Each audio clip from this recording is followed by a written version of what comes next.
C'est en 1997, à la suite d'un appel d'offres, que l'État gabonais avait confié la gestion de la Société d'énergie et d'eau du Gabon à Veolia Water, lequel est devenu actionnaire majoritaire avec 51% du capital, les 49% restants étant détenus par l'État. Cependant, depuis quelques années, que ce soit dans les communes de Libreville, Ovendo ou Akanda, quand l'eau manque de ce côté, l'électricité fait défaut de l'autre côté. Et dans certains cas, les deux en même temps. Autant dire que la coupe est pleine pour de nombreux usagers de la Société d'énergie et d'eau du Gabon. Les familles et autres commerces sont victimes trop souvent des coupures de courant qui durent souvent toute la nuit. Même chose pour l'eau. Dans de nombreux quartiers, le précieux liquide brille de par son absence. Et cela ne peut pas se poursuivre. Les populations ne peuvent pas vivre de telles difficultés dans notre pays en 2020. Manquer de l'eau ou de l'électricité en 2020, une chose inconcevable pour le ministre de l'Énergie et des Ressources hydrauliques.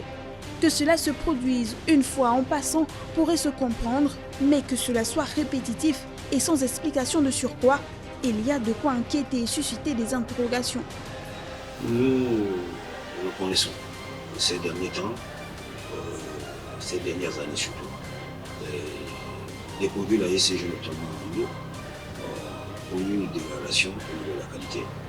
Et cela procède simplement du fait que la SCG, pendant que nous occupons aujourd'hui, a quand même vécu un retard d'investissement en une durée de 15 ans.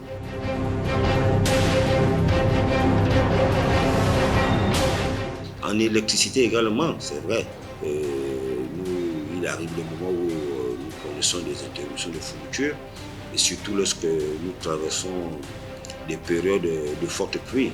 Et nos ouvrages qui sont dans cet environnement subissent aussi des perturbations. Et c'est ça souvent qui apporte des difficultés à satisfaire les clients. Quelle solution alors envisager?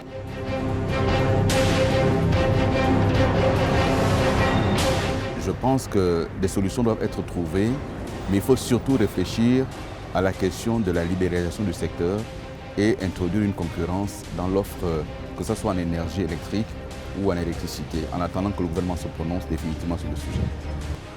Côté SEEG, la concurrence n'est pas forcément la solution. Est-ce que sur une maison, vous pouvez poser 3-4 compteurs, un pour alimenter la chambre, un pour alimenter le salon, un pour alimenter la cuisine. Vous avez besoin d'un seul compteur. Donc ça signifie quoi? Que si nous mettons 2 opérateurs économiques dans le domaine de la distribution de l'électricité, je ne parle pas de la production, dans le domaine de la distribution de l'électricité, les parts de marché sont tellement faibles qu'il sera difficile pour ces 2 opérateurs d'avoir une bonne rentabilité. Pour le deuxième semestre 2020, la Société d'eau et d'énergie du Gabon investira plus de 11 milliards de francs CFA pour le renforcement de ses équipements d'exploitation en eau et en électricité. Les populations n'attendent qu'à voir les résultats.